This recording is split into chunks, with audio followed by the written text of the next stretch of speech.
Et chez vous, comment le patient participe-t-il à la sécurité de ses soins? En Centre-Val de Loire, l'OMEDIT, structure régionale d'appui au bon usage des produits de santé, et le Centre de réadaptation et de prévention cardiovasculaire de Bois-Gibert vous présente comment le dispositif PAM, patient en auto-administration de ses médicaments, rend le patient partenaire de ses soins. Depuis octobre 2022, la réglementation intègre le dispositif PAM pour les patients hospitalisés. Ce dispositif permet aux patients de s'auto-administrer la totalité ou une partie des traitements qui lui sont prescrits. Au centre Bois-Gibert, le patient participe à la sécurité de ses soins au travers de cette démarche. Comment l'équipe de soins, incluant le patient, vit-elle cette expérience? Pour vous, qu'est-ce qui compte dans le dispositif PAM? Alors ce que ça nous apporte, en fait, ça permet au patient d'être acteur de son parcours de soins, de pouvoir vérifier ses médicaments de manière autonome et après d'interagir, de pouvoir se poser des questions par rapport aux médicaments, leur indication, et puis de faire le lien par rapport à leur pathologie, ce qu'ils ont eu, et en plus par rapport à l'éducation thérapeutique. C'est un dispositif qui permet de rendre le patient autonome dans la prise de ses médicaments. C'est d'autant plus important chez nous qu'une part non négligeable de nos patients ne bénéficient d'aucun traitement médicamenteux avant leur hospitalisation. Donc l'autonomisation, la prise de conscience de leurs médicaments est une étape importante chez nous. Donc effectivement, je trouve que le procédé est très intéressant. Ça nous permet par la suite de nous responsabiliser quand nous allons rentrer à notre domicile, pour ne pas se tromper dans la prise des médicaments.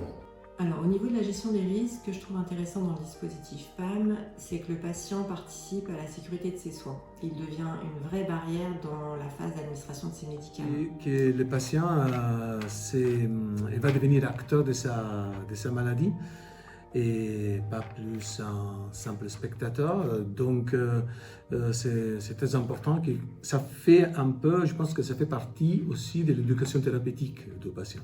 En fait, c'est un peu la mise en pratique du programme éducatif qu'on met en place ici, puisqu'on fait des ateliers éducatifs sur les médicaments. Et donc là, ça va pleinement dans ce sens, puisque le patient a déjà son ordonnance, on lui a déjà parlé un petit peu de l'indication des médicaments, ça lui permet de les connaître, et puis aussi de se familiariser pour le retour à domicile et d'être certainement plus serein et se sentir plus en sécurité par rapport à la prise de ces traitements qui sont la plupart du temps très nouveaux pour lui, quoi. Comment se déploie le dispositif PAM dans votre établissement? L'auto-administration des médicaments, ça commence par un temps qu'on passe avec le patient où on évalue en fait s'il est capable de vérifier ses médicaments de manière autonome. Et de mettre aussi en lumière parfois des difficultés qu'il peut y avoir par rapport à l'observance ou la prise des médicaments. Et si le patient a des doutes ou présente des difficultés, l'équipe soignante rassure et prend le relais. Ce qui est essentiel pour que le dispositif fonctionne, c'est qu'une confiance s'installe entre l'équipe soignante et le patient. Habituellement, je ne trouve pas d'opposition des patients quand j'explique l'utilité de ce système. Les patients sont contents parce que ça fait un contrôle en plus. Quand on arrive, on est aidé par les infirmières dans un premier temps à nous expliquer bien le pilulier, comment l'utiliser, quels sont les médicaments.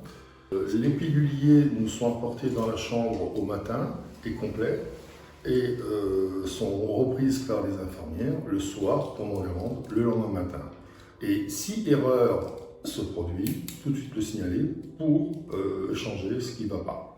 En effet, nous demandons au patient de vérifier la concordance entre l'ordonnance, les médicaments présents dans son pilulier ainsi que son identité. Quand il y a un changement de médicament, on revoit l'ordonnance avec les infirmières et ce qui nous permet de ne pas se tromper et encore une fois de plus, de nous responsabiliser à la prise du bon médicament. Par contre, cette autonomisation doit toujours se faire dans le respect de la réglementation du circuit du médicament, ce qui nous donne pas mal de contraintes. Il faut aussi avoir à l'esprit que la barrière du contrôle ultime par l'infirmière avant administration saute dans cette organisation-là. Donc on se doit, nous, à la pharmacie, de faire en sorte de limiter au maximum le risque d'erreur médicamenteuse pour le patient. Diriez-vous qu'avec le PAM, le patient participe à la sécurité de ses soins? Oui, bien sûr! Évidemment! Oui, j'en suis convaincue. Bien sûr. Absolument.